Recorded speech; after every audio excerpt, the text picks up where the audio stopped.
Hi అండి, welcome back to కథల పొదరిల్లు. Please ముందుగా వీడియోకి ఒక చిన్న లైక్ చేయండి. ఈరోజు కథ ప్రణయ సంఘర్షణ ఎపిసోడ్ నెంబర్ 21. కథను రచించిన వారు చిన్ను గారు, వాయిస్ ఓవర్ శ్వేత. ఇక లేట్ చేయకుండా కథలోకి వెళ్ళిపోదాం. భూమి, ఏమైంది అలా వెళ్ళిపోతున్నావు? ఆర్మన్ సార్ ఏమన్నారు? నువ్వేమన్నావు? అంత కోపంగా ఉన్నావు? సార్తో రూడ్గా బిహేవ్ చేసావా? నాకు ఇంకేం పని లేదనుకున్నావా? నా నెత్తిన కుంపటి పెట్టి ఎలా ఉంది అంటున్నావా? కాలిపోయి ఉన్నాను, నన్ను కదిలించకు అంటూ భూమి బయటకు వెళ్ళిపోయింది. భూమి, ఈరోజు నేను చేసిన దానికి కోపంగా ఉన్నా, తర్వాత నువ్వే హ్యాపీ ఫీల్ అవుతావు అనేసి అనుకుంటూ శైరీ కూడా వెనకే బయటకు వచ్చేసింది. భూమి అక్కడి నుంచి నేరుగా ఇంటికి వచ్చేసింది. ఆర్మన్ కోసమే ఆలోచిస్తూ ఉన్న భూమి ఇంటికి రాగానే తల పట్టుకుంటూ కూర్చుంది. భూమి కోసమే వెయిట్ చేస్తున్న తన్ను భూమిని చూడగానే మమ్మీ అంటూ వెళ్ళి తనని హక్ చేసుకున్నాడు. మమ్మీ, నువ్వేంటి డల్గా ఉన్నావు? నీ కొంట్లో బాలేదా?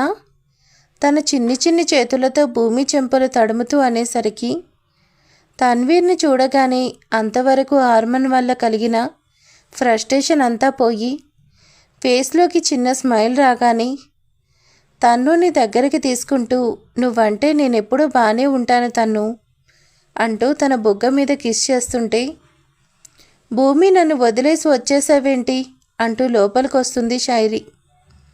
ఆంటీ, నా కోసం నువ్వేం తీసుకొచ్చావు అంటూ శైరీ దగ్గరికి వెళ్తూ తన కాళ్ళను చుట్టేస్తాడు. నేనా? నీకోసం నీకిష్టమైన వాల్యుబుల్ గిఫ్ట్ తీసుకొచ్చాను. అవునా ఆంటీ, ఎక్కడా అంటూ తన్ను చూస్తుంటే, హాహా, బట్ ఇప్పుడే కాదు, టైం వచ్చినప్పుడు నీకే తెలుస్తుంది తన్ను. భూమి, నాకు హెడేక్గా ఉంది, కాఫీ ఇస్తావా? బ్రెయిన్ బాగా యూజ్ చేస్తే ఇలానే అవుతుంది అంటూ వెళ్ళి కాఫీ పెట్టుకొని వచ్చింది. హీ, థ్యాంక్ యూ భూమి. రేపటి నుంచి మనం న్యూ ఆఫీస్కి వెళ్ళాలి కదా. అసలే ఆర్మన్ సార్ వర్క్ విషయంలో పర్టికులర్గా ఉంటారు. నేనే వచ్చి నిన్ను పికప్ చేసుకునేదా? నా వర్క్ నేను చేసుకుంటాను, నువ్వు నీ వర్క్ చూసుకో. ఇప్పటికీ నువ్వు చేసింది చాలు శైరీ అంటూ భూమి అనేసరికి, శైరీ అసలే భూమి ఫైర్ మీద ఉండేసరికి అక్కడి నుంచి చల్లగా జారుకుంది. అర్పిత హాల్లోనే వెయిట్ చేస్తూ అంజలి అర్జున్ కోసం చూస్తుంది. అంజలి అర్జున్ ఇద్దరూ కారు వచ్చేసరికి అర్పిత ఆత్రంగా వాళ్ళ దగ్గరకు వచ్చింది. అర్జున్ కోపంగా వచ్చి సోఫాలో కూర్చున్నాడు. అర్పిత అర్జున్ని చూసి తనని అడగలేక అంజలి కేసు చూసింది. మమ్మీ, మీరు చైతు ఇంటికి వెళ్ళారు కదా, అంకుల్ ఏమన్నారు? అంకుల్ వాళ్ళు ఒప్పుకున్నారు కదా. అర్పి, లీవ్ ఇట్, ఇది జరిగేది కాదు. నీకోసం మనం ఎంత తగ్గుతున్నా వాళ్ళు రెచ్చిపోతున్నారు. ఆ బలరాం మనల్ని ఏమనుకుంటున్నాడు? మన స్టేటస్కి తన ఇంటికి నా కూతుర్ని ఇవ్వడమే ఎక్కువ. అలాంటిది నాకే రూల్స్ పెడుతున్నాడు. నా కూతురికి వాడికంటే ఆస్తి అంతస్తులో యోగ్యుడిని చూసి అంతకంటే గ్రాండ్గా పెళ్లి చేస్తాను అంటూ అర్జున్ కోపంగా తన రూమ్కి వెళ్ళిపోతాడు. మమ్మీ, డాడ్ ఎందుకు అలా అంటున్నాడు? అర్పిత, అక్కడ చాలా పెద్ద గొడవే జరిగింది. బలరాం గారు అసలు ఒప్పుకోవట్లేదు. అక్కడ జరిగిన గొడవకి మీ డాడ్ కూడా కోపంగా ఉన్నాడు. అర్పిత, అసలు ఏం జరుగుతుందో ఏంటో తెలియడం లేదు. అర్పిత ఆ మాట వినేసరికి చైతుకి కాల్ చేయడం కోసం తన రూమ్లోకి వెళ్ళింది. చైతుకి కాల్ చేసి అక్కడ జరిగిందంతా చెప్పి ఏడుస్తుంది. అర్పిత, యూ డోంట్ వరీ, నేనే వచ్చి అంకుల్తో మాట్లాడతాను, నువ్వు ధైర్యంగా ఉండు అంటూ కాల్ కట్ చేశాడు. నెక్స్ట్ డే అర్జున్ అంకుల్తో మాట్లాడాలనేసి స్ట్రాంగ్ డిసిషన్ తీసుకున్నాడు చైతు. ఆర్మన్, నీకోసమే వెయిట్ చేస్తున్నాను, నీతో మాట్లాడాలి. ఇప్పటికే చాలా లేట్ అయింది, నువ్వు ఫ్రెష్ అయ్యి వస్తే డిన్నర్ వడ్డిస్తాను అంటూ అంజలి అనేసరికి ఆర్మన్ సైలెంట్గా పైకి వెళ్ళి ఫ్రెష్ అయ్యి కిందకు వచ్చే వరకు అంజలి వెయిట్ చేస్తుంది. అంజలి డిన్నర్ వడ్డిస్తుంటే ఆర్మన్ సైలెంట్గా తింటున్నాడు. ఆర్మన్, ఈరోజు చైతు వాళ్ళ ఇంటికి వెళ్ళాం. అక్కడ మీ డాడ్కి బలరాం గారికి పెద్ద గొడవే జరిగింది. ఆర్మన్ తనకేం పట్టనట్టు సైలెంట్గా తింటున్నాడు. ఆర్మన్, నీ చెల్లి పెళ్ళి నువ్వే చేస్తానన్నావు, కానీ నువ్వేం పట్టించుకోవట్లేదు. మామ్, పెళ్లి చేయడమే అంటే చైతన్యం తీసుకొచ్చి ఎవరొచ్చినా తనతో పెళ్లి చేయడం జస్ట్ 5 మినిట్స్. బట్ ఆ పెళ్లి తర్వాత అర్పిత అక్కడే ఉండాలి. ఆడపిల్లనిచ్చే ఇంట్లో భయంతో కాదు, తనకి మనం లేకపోయినా బాగుంటుంది అనే ధైర్యం కావాలి. ఆ ధైర్యం నాకు అక్కడ కనిపించలేదు. చైతన్య ధైర్యంగా తననే పెళ్లి చేసుకుంటానని చెప్పలేనివాడు పెళ్లి చేసుకొని తననేలా ప్రొటెక్ట్ చేసుకుంటాడు? అర్పిత పెళ్ళి తనకి నచ్చిన వాడితోనే చేస్తాను, బట్ దానికంటే ముందు చైతు తన లవ్ని ప్రూవ్ చేసుకోవాలి. పెళ్లి నుంచి తన తండ్రి చేయి పట్టుకొని వెళ్ళిపోయిన వాడు ధైర్యంగా తననే పెళ్లి చేసుకుంటానని వచ్చే వరకు మనమేం చేసినా వేస్ట్ థింగ్ అంటూ ఆర్మన్ తన డిన్నర్ ఫినిష్ చేసి వెళ్ళిపోతుంటే, ఆర్మన్ నీ చెల్లెలి కోసం అంతలా ఆలోచించావు, మరి నీకోసం ఆలోచించవా? నువ్వు భూమిని పెళ్లి చేసుకుంటాను అన్నావు, మరి భూమి ఒప్పుకోలేదు. ఇప్పుడేం చేయాలనుకున్నావు? మామ్, ఇట్స్ టూ లేట్, నిద్రపోవాలనుకుంటున్నా అంటూ ఆర్మన్ ఇంకేం మాట్లాడకుండా తన రూమ్కి వెళ్ళిపోయాడు. ఆర్మన్ మనసులో ఏముందో, అసలు ఏం చేయాలనుకుంటున్నాడో ఏంటో ఎవరికీ తెలీదు. నా పిల్లల భవిష్యత్తు ఏమవుతుంది అంటూ నిట్టూరుస్తుంది అంజలి. హాహా, నన్ను నా కూతుర్ని బాధ పెట్టాడు, అందుకే వాడి చెల్లి పెళ్ళి ఆగిపోయింది, వాడి పరువు పోయింది అంటూ నవ్వుతున్నాడు మధుకర్. ఏవండి, కాస్త మనిషిలా ఆలోచించండి. అక్కడ ఆగింది ఆర్మన్ చెల్లెలు పెళ్ళే కాదు, మీ చెల్లెలు నా అన్నయ్య కూతురు పెళ్ళి అని కూడా మర్చిపోతున్నారు అంటూ టిఫిన్ వడ్డిస్తుంది. అమృత, నా కూతురు కంటే నాకెవరు ఎక్కువ కాదు, చివరికి నువ్వైనా నా బేబీ తర్వాతే. దాన్ని ఏడిపించిన ఆర్మన్ అగ్నిహోత్ర ఫ్యామిలీని వదిలిపెట్టను సార్ అంటూ అక్కడికి వస్తాడు రాజు. రాజును చూడగానే మధు అమృతని పంపించేసి ప్లేట్లోనే హ్యాండ్ వాష్ చేసుకుంటూ తనను తన పర్సనల్ రూమ్కి తీసుకెళ్లాడు. రాజు, నీకు చెప్పిన పని ఎంతవరకు వచ్చింది? రాధమ్మ కూతురు దొరికిందా లేదా? సార్, తన గురించి అసలేం తెలియడం లేదు. రాజు, తెలియాలి, లేదంటే చాలా ప్రాబ్లం అవుతుంది. అహుల్ వాలియా చాలా ట్రై చేస్తున్నాడు. మనకంటే ముందే వాడికి రాధమ్మ కూతురు దొరికితే నా పొలిటికల్ కెరియర్ నాశనం అవుతుంది. ఆ రాధమ్మ కూతురు మనకే దొరకాలి, నా చేతుల్లోనే అది చచ్చిపోవాలి అంటూ కోపంగా పిడికిలి బిగిస్తాడు. రాజు, ఆ రాధమ్మ కూతుర్ని పెళ్లి చేసుకోవాలనుకున్న పెళ్లి కొడుకు డీటెయిల్స్ ఏమన్నా తెలిసిందా లేదా? సార్, అది చెప్పాలని వచ్చాను. వాళ్ళు మొన్నటి వరకు వైజాగ్లోనే ఉన్నారు, బట్ కొన్ని రోజుల క్రితమే ఫ్యామిలీ మొత్తం హైదరాబాద్కి షిఫ్ట్ అయ్యారు. అందుకే నేను హైదరాబాద్కు వచ్చేసాను, బట్ వాళ్ళ అడ్రస్ మాత్రం తెలీదు. రాజు, యాజ్ ఎ సూన్ నువ్వు వాళ్ళ అడ్రస్ తెలుసుకొని ఆ రాధమ్మ కూతురి ఫోటో సంపాదించు. అప్పుడు అది ప్రపంచంలో ఎక్కడున్నా దాని కథ ముగిస్తాను అంటూ కోపంగా అంటాడు. మామ్, నువ్వు గొడవ చేసి వైజాగ్ నుంచి ఇక్కడికి తీసుకొచ్చావు, బట్ ఇదే చెప్తున్నా, అత్తయ్య వాళ్ళని కదిలించి మళ్ళీ పెళ్ళి అని గొడవ చేసినా, మెయిన్గా భూమి విషయంలో ఇంటర్ఫేర్ అయినా నేను మాత్రం ఒప్పుకోను అంటూ సిరి తనతో స్ట్రాంగ్గా చెప్తాడు. హాహా, పిచ్చివాడా, ఈ జయంతి వైజాగ్ నుండి హైదరాబాద్కి రావడానికి రీజన్ నీ పెళ్ళి గణితతో చేయటం, అండ్ మెయిన్ రీజన్ నన్ను అందరిలో ఇన్సల్ట్ చేసిన భూమి జీవితం నాశనం చేయడమే. భూమి, నీకోసమే వచ్చానే, నిన్ను సర్వనాశనం చేయకుండా ఈ జయంతి నిద్రపోదు. నిన్ను నీ కొడుకుని అష్ట కష్టాలు పెట్టకపోతే నా పేరు జయంతినే కాదు. మమ్మీ, ఈరోజు నువ్వేంటి అంత ఫాస్ట్గా రెడీ అవుతున్నావు? ఏమైంది? ఈరోజు నుంచి నాకు టార్చర్ స్టార్ట్ అవుతుంది, అందుకే రెడీ అవుతున్నా. ఆ మిస్టర్ యారగెంట్ కావాలని నన్ను పనిష్ చేయడానికి చిన్న చిన్న రీజన్స్ కూడా భూతద్దంలో పెట్టుకొని చూస్తాడు. నేను తనకి అలాంటి ఛాన్సెస్ అస్సలు ఇవ్వను. తను నీ కోసం అన్నీ ప్రిపేర్ చేశాను, నువ్వెక్కడికి వెళ్లకుండా జాగ్రత్తగా ఉండు.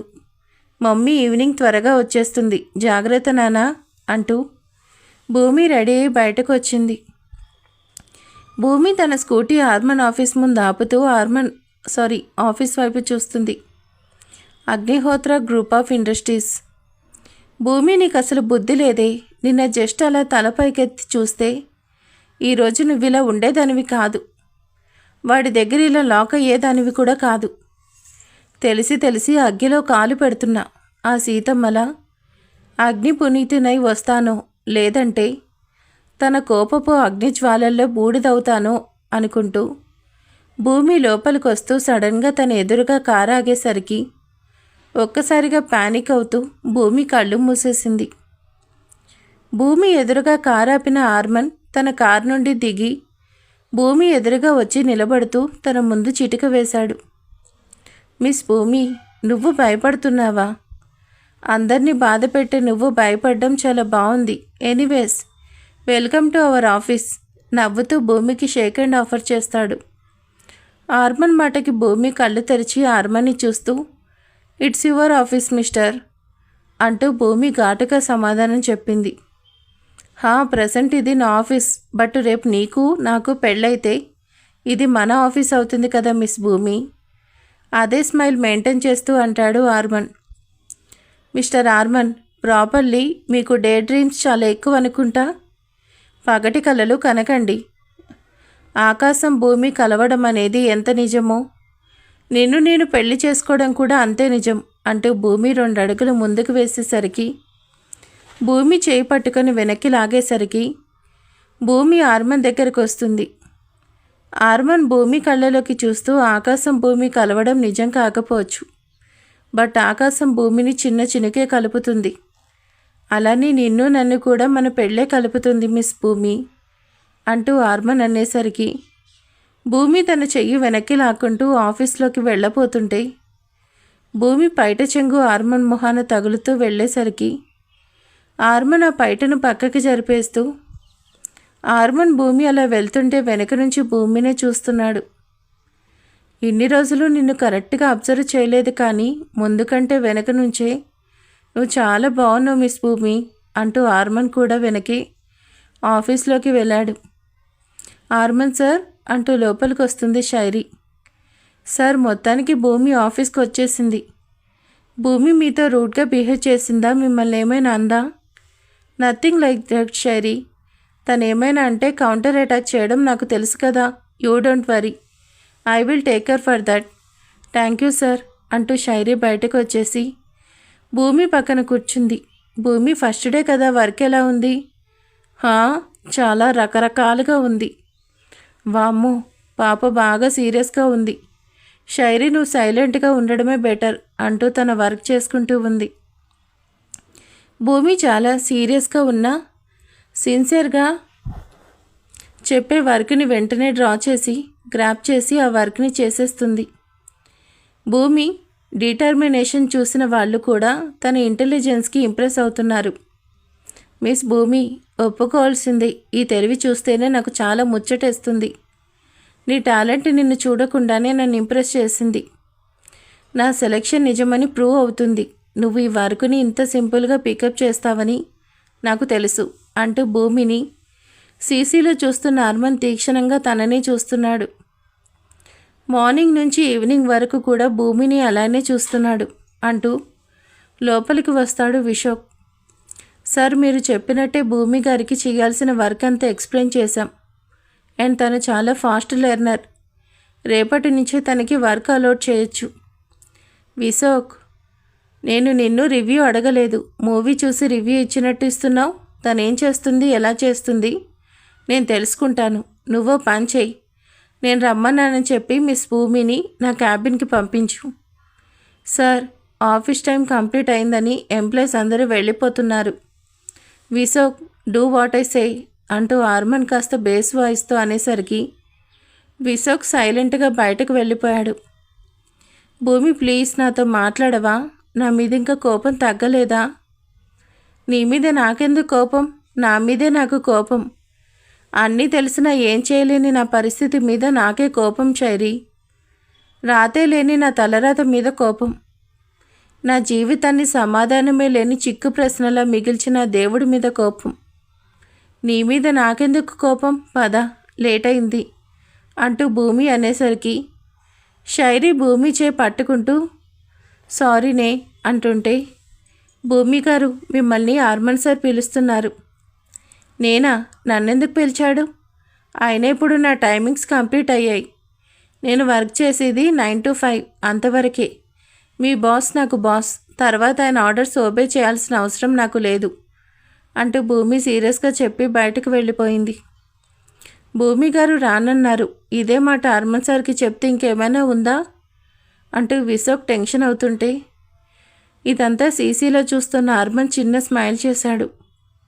ఒప్పుకోవాల్సిందే భూమి, తప్పును కూడా ధైర్యంగా చేసే నీ గర్డ్స్ని ఒప్పుకోవాల్సిందే. నువ్వు నాకు నచ్చావు. నచ్చలేదు అనేది పక్కన పెడితే నీ తెలివి, తెగువ, ధైర్యం అన్నీ నన్ను ఇంప్రెస్ చేస్తుంటాయి.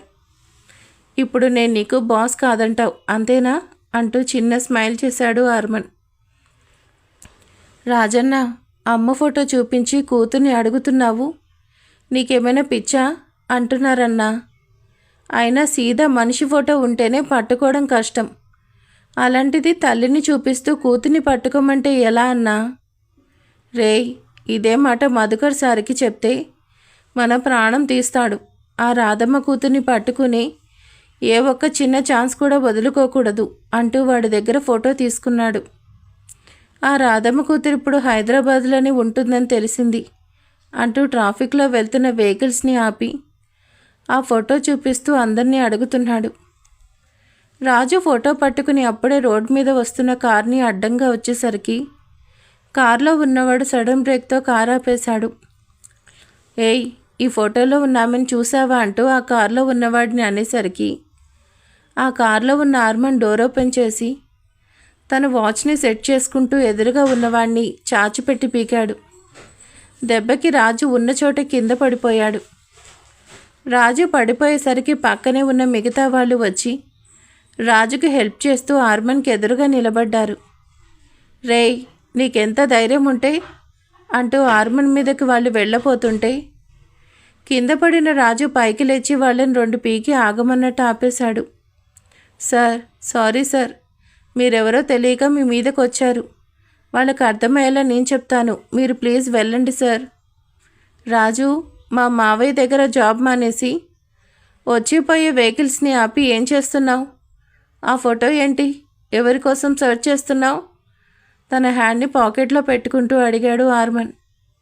సార్, అదేం లేదు, చిన్న పని సార్. సార్ని మోసం చేసి తిరుగుతున్నారు. మధు సార్ దగ్గర మనీ తీసుకున్నారు సార్, అందుకే వెతుకుతున్నాం. ఓ రియల్లీ? మా మామ అందరికీ టోపీ పెడతాడు, తనకే టోపీ పెట్టారంటే పర్లేదు. ఎవరు? నాకు చూపించు అంటూ ఫోటో తీసుకొని చూడబోతుంటే రాజు హర్మన్ ఫోటో చూస్తాడేమో అనే భయంతో ఫోటో లాగేసుకున్నాడు. సార్, ఈ చిన్న దుమ్కీ కేసు సార్. మీకెందుకు సార్, మీరు వెళ్ళండి. మిమ్మల్ని డిస్టర్బ్ చేసినందుకు సారీ సార్. నీకు ఇన్ఫర్మేషన్ కావాలంటే పొలైట్గా అడగాలి, అంతేకాని ఇలా వెహికల్స్ ఆపేసి కాదు. ఎవరి అర్జెన్సీలో వాళ్ళు ఉంటారు, అర్థమైందా? నువ్వు కాబట్టి నా స్టైల్లో చెప్పాను, లేదంటే కథ వేరుండేది అంటూ హర్మన్ కార్ ఎక్కేసి స్టార్ట్ చేసుకుని వెళ్ళిపోయాడు. అన్న, ఏందే నిన్ను కొడితే అలా వదిలేసావు? రేయ్, ఆ సార్ మన మధుకర్ సార్ మేనల్లుడు, ఆయనకి ఇదంతా తెలియకూడదు అంటూ టెన్షన్తో ఫోటో తీసుకోబోతుంటే అప్పుడే ఫోటో కింద పడి గాలికి ఎగురుతూ రోడ్డు మీదకి వెళ్ళడం, అప్పుడే దానికోసం రాజు వెళ్ళడం, అప్పుడే సడన్గా కార్ ఫాస్ట్గా వచ్చేసరికి రాజు కళ్ళకి చేతులు అడ్డు పెడుతూ అంతే ఆగిపోయాడు. తనకి యాక్సిడెంట్ అయ్యిందనే భయంతో అంతే ఉన్నాడు. మరి రాజుని సేవ్ చేసేది ఎవరు? ఏంటి నెక్స్ట్ ఏం జరగబోతుంది? ఇక హర్మన్ భూమి ఆఫీస్లో ఎలాంటి గొడవలు జరుగుతాయి అనేది నెక్స్ట్ పార్ట్లో తెలుసుకుందాం. ఈరోజు ఎపిసోడ్ ఎలా ఉందనేది ప్లీజ్ కామెంట్ చేసేయండి. అలాగే వీడియోకి ఒక చిన్న లైక్ చేయండి. Thank you.